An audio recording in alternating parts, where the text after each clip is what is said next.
Welcome in, guys. A little bit of juicy information here before I go off and play my own T20 this evening. And the sun's out, so I might be able to see the ball this time. We play Thursday nights out here, which is good fun, but yeah, rough when daylight saving hits and he's still trying to hit the ball at 7 p.m. But in this video, guys, we've got the players that we really want in our first couple of rounds. So we're looking at guys that you could start with in round one, or guys you're looking to bring in a round two or a round three. So it does include those sixes and also the Heat players as well. And there's obviously the odd player that could be from the Thunder or also the Hobart Hurricanes at this stage. But just coming into this video, I do have to delete two players from our list because Glenn Maxwell, unfortunately, and also Mr. Aaron Hardy are both going to be out for round one. So that brings down, I think, sort of the best all-rounders that you want on your side. It brings it down just to 7 at this point of guys that are playing or having double in that first 3 rounds, whether it's round 1, 2, or 3. And then we've got in our second list the guys that could potentially go nuts. They could gain lots of value, or they could have a really nice 3-game stretch and help you win BBL Supercoach. And yeah, these are all the exciting guys, the players that could make or break your season, basically. And if you miss out on some of these good all-rounders, I think it could harm you, especially during their double. You know, whether you have them in round 1 or you bring them in for their double in a 2 or a 3. So they're in no particular order. I just went through them as it happened and sort of a team by team basis. But Jamie Overton, probably pretty fitting. He's up close to that number 1 anyway, given he's likely to bat 6 and bowl 4 overs there. So it's one of the better roles that you can have, unless he was a top 3 batter and bowl 4 overs there. But super destructive, does really well for England as well, and did great last year. Matt Short, he's been the best player for 2 years in a row now. Just doesn't miss out with the bat. Does it happen this year? I think a few people, potentially even myself, might be banking on that, or hoping that round 1 he doesn't hurt us and we can grab him in round 2. I'm not sure how I'm playing that one at the moment. And he's likely to bowl somewhere between 1 to 3 overs. So it's a really good situation for him. It's a pretty similar situation to that of Glenn Maxwell when he's in the team as well, batting up near the top. Short has the chance to open anyway, has a chance to bat the whole innings. Webster, so he bats 3 and he's going to bowl probably 1 to 3 overs as well. Seems to bowl probably a little bit less than what Matt Short does, but it could be in a similar situation this year, and he's playing really, really well. So anyone that has a chance to bowl that bats 3 and is one of the better batters in the comp is a massive win for our sides that has doubles in round 1 and 3 if he's actually allowed to play. Tom Curran bats 6 or 7 actually now. Looking at their order, especially with Maxwell out, there's a chance that he does sneak up in that 6 role, but likely to bat 7 and bowl the 4 overs as well, and really important overs. And I see him as a very similar player to that of Jamie Overton.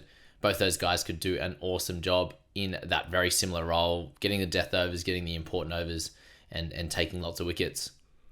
And can score, that quick 20 or 15 or something like that in the back end. Jack Edwards, yes, he doesn't have a double in the first 2 rounds, similar to that with Paul Walter, but a very high chance that he bats 6 and is likely to bowl 3 to 4 overs. So one of those guys that's just coming off a 10-fer across the 2 innings in his last Sheffield Shield game. He's someone that you really want to have on your radar, whether it's round 1 or whether it is round 3 in their double. But at a decent price there for the all-rounders. That's kind of the hard thing as well, as the price. You're looking at certain guys that are very highly priced in this position, upwards of 150 plus, and then you've got someone like Edwards, who is that bit cheaper. Paul Walter, very similar situation to Tommy Curran, batting 6 or 7 and bowling the 4 overs as well. So a tick under 200k for Paul. Big Tall Paul had a cracking season, and there's a reason why. That's the reason why you probably can't start with him, is because these doubles in round 3.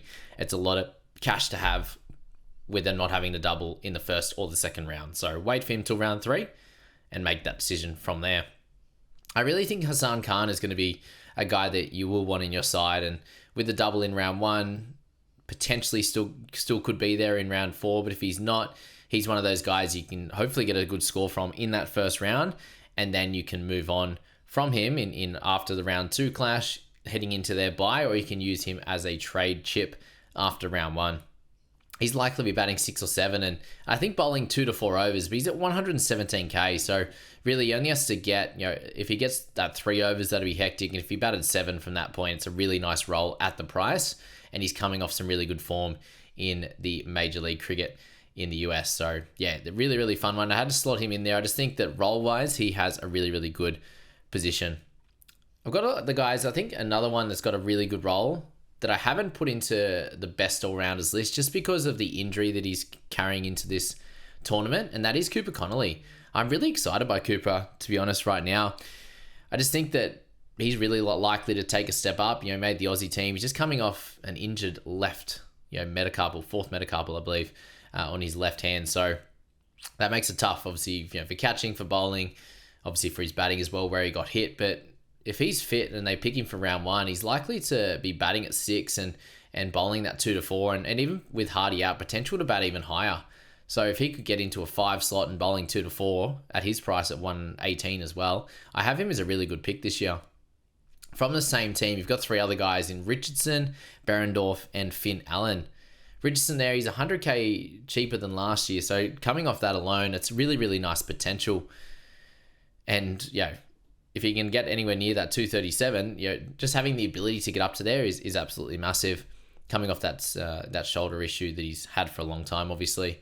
Behrendorff, he's just a really great consistent scorer. He moves between that sort of 155 upwards of 185 across all seasons, and he can take a bag of wickets and he can have a round where he picks up 100 plus for you, and that's exactly what you need coming into round 2.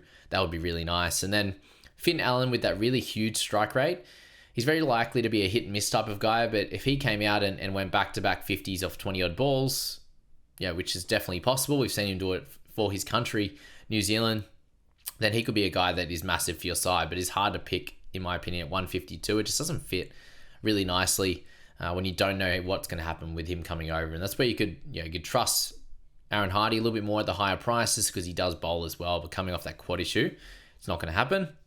Sean Abbott, his price is down on previous years, so I think with him, it's definitely a chance to bounce back and take some more wickets, bat fairly low at around that 8 or 9 mark. And get, he's the leading wicket taker for a reason. So, he's a fun one for sure and could definitely do well for your side. Will Sutherland, again, he's not in that top best all-rounders list just because he's priced at what he scored last year, obviously, but batting 6 or 7 and bowling that 1 to 4 overs just because we're unsure around his fitness with his side strain. So, the games, the warm-up games that are on today are going to help us with that one for sure. And then Fraser McGurk there. In next on the list, crazy talent. Obviously, he averaged 36 with the bat in the IPL, and at that strike rate, that'd be a really nice 60 or so average. And his price of 128 would be more than enough with that double in round 1. But he is a bat only guy. That's where the could go nuts comes into it.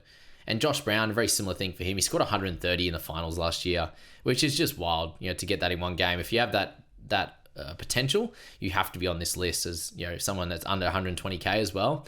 Really cool guy to own, even if he's out of form right now, because he can turn it on like any batter at any time. Laurie Evans, I really like Evans. I want him in my side. It's just the bat only, like all these projections that come out, with Bethel returning eventually, he's going to be batting at they reckon he's going to be batting at 5. If he's at 4 regularly, I think that he's going to be awesome. Again, not coming off great form though, so at 130 odd, it's a bit harder than 112 with Josh Brown. But batted low for Perth, and sometimes he didn't get an opportunity. So I think he's going to bat each game and get plenty of opportunities and have big games. He's such an awesome player to watch. Stoinis comes in next. He's very, very cheap, but he's in great form and outperforming his low price tag easily at the moment. But it is the BBL, and he obviously hates the BBL in recent history. He was an absolute gun before. He's scoring at the moment for Australia and in other competitions, more than double what he's priced at now. So has that opportunity to go nuts for sure. Chris Lynn, very expensive obviously, but he deserves that because he was the 3rd best bat last year. A massive strike rate and could take it away from him in any game. And he's got doubles in round 2 and 4. Definitely can't push you away from him if you want him in your side. Xavier Bartlett, he was the best bowler last year, so you have to slot him in there. He's over 200k for a reason, and if you want him in your side for round 3, I wouldn't push you away from that either. Spencer Johnson, an incredible, crazy ability to bowl wicket-taking balls, and that's where you need. Yes, the economy rate bonus and stuff is great, but if you can take 2 or 3 wickets a game, you're going to be one of the best bowlers in this league, and that's what Bartlett did last year, and Johnson's in that type of form right now. Tim Seifert, he's a strong top-order bat. He's doing the T20 circuit, and is a keeper as well, so you can get some nicks and some catches and stumpings and runouts and stuff from and the like there. He's a guy that coach is really excited about, and I've seen him bat a little bit lower in some of the comps he's doing, but he's been very consistent. There's a lot of 30s in there. He got a 60 odd the other week, so I actually don't mind him as a pick, and you could use his cash to move on after round 1 if you need to spend up some cash elsewhere as well. Take that double, the tough week keeping position, and go from there. And then Josh Inglis, he had a slight down year last year, but he's a gun. He performed better than that the year previous, and he could definitely get back to that, and he has that opportunity. He is such a gun player to go out and do really well. That's it for today, guys. We'll pop this out a little bit later this evening, I think, because I've got to get off to my game. But yeah, these are the guys you want. There's 22 of them on the list now. There's been a couple of injuries. We're not going to be able to take all of them. We could probably have sort of 10 or so at best. They're very, very expensive, and we'll be watching behind the couch for the other guys, or we're waiting to get them in a round 2 or a 3. Can't wait for season to start on Sunday, and thanks so much for watching this video and listening to this podcast.